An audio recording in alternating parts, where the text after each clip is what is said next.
Hello bachcho, let's see the question. The question says, under what conditions of temperature and pressure the formation of atomic hydrogen from molecular hydrogen will be favored most? Options हैं high temperature and high pressure, low temperature and low pressure, high temperature and low pressure, low temperature and high pressure. So let's solve the question. इस question को solve करने के लिए जो की concept हम use करेंगे वो की कॉन्सेप्ट है effect of temperature and pressure on a reaction. में सिलेक्शन में कहा गया है कि मॉलिक्यूलर हाइड्रोजन से एटॉमिक हाइड्रोजन बनाने हैं, तो H2 जो हमारे पास गैस है इससे हमें बनाना है 2H, वो भी गैशियस फॉर्म में बनेंगे। तो क्योंकि ये डिकम्पोजिशन रिएक्शन है, हम एक मॉलिक्यूलर हाइड्रोजन जो कि स्टेबल मॉलिक्यूल है उससे हाइड्रोजन एटम्स बनाएंगे जो कि अनस्टेबल है, तो हमें हीट यहाँ पे खुद से सप्लाई करनी पड़ेगी। यानी कि जो यहाँ पे इसका चेंज इन एंथैल्पी है, change in enthalpy is positive. Left hand side reactant side देखें तो हमारे पास सिर्फ एक मॉलिक्यूल है, लेकिन राइट हैंड साइड हमारे पास दो एटम्स बन जाते हैं, यानी चेंज इन जो रैंडमनेस है वो भी पॉजिटिव है। So delta S change in entropy is also positive, क्योंकि नंबर ऑफ एटम्स यहाँ पे नंबर जो टोटल नंबर है प्रोडक्ट साइड में और रिएक्टेंट साइड में उसका चेंज प्रोडक्ट साइड में ज़्यादा है।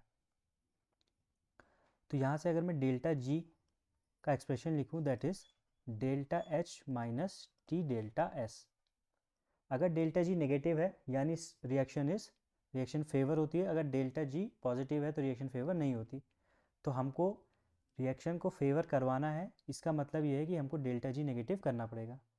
अब delta H is positive and delta S is also positive, तो अगर हमको डेल्टा जी को नेगेटिव करना है सो वी नीड कि टी डेल्टा एस का जो टर्म है that should be greater than delta H, क्योंकि टी डेल्टा एस अगर ज़्यादा होगा तो ये नेगेटिव पूरे एक्सप्रेशन को कर देगा। इसका मतलब ये है कि जो टेम्परेचर है इट शुड बी हाई। अगर टेम्परेचर हाई रहेगा तो टी डेल्टा एस का टर्म भी ज़्यादा बढ़ेगा, जिससे वो डेल्टा एच को सरपास कर सकता है, उससे ज़्यादा होके ओवरऑल रिएक्शन डेल्टा जी को नेगेटिव कर देगा, जिससे रिएक्शन फेवर हो जाएगी। तो जो हमें टेम्परेचर चाहिए that should be high enough. Second point है प्रेशर का। इक्विलिब्रियम रिएक्शन में प्रेशर का जो इफेक्ट होता है कि if we increase pressure, if we increase pressure, reaction goes to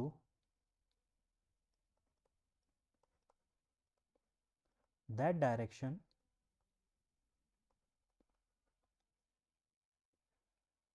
where total gaseous moles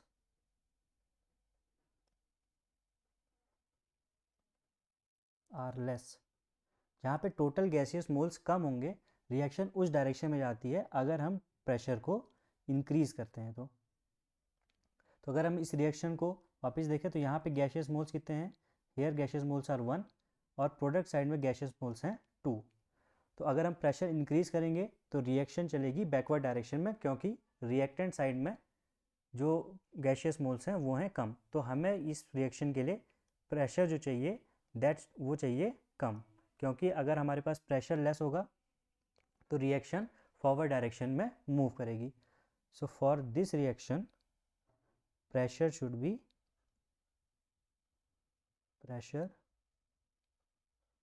B low.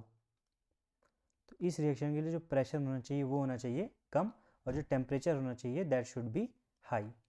So the correct answer of this question will be option number C, which is high temperature and low pressure.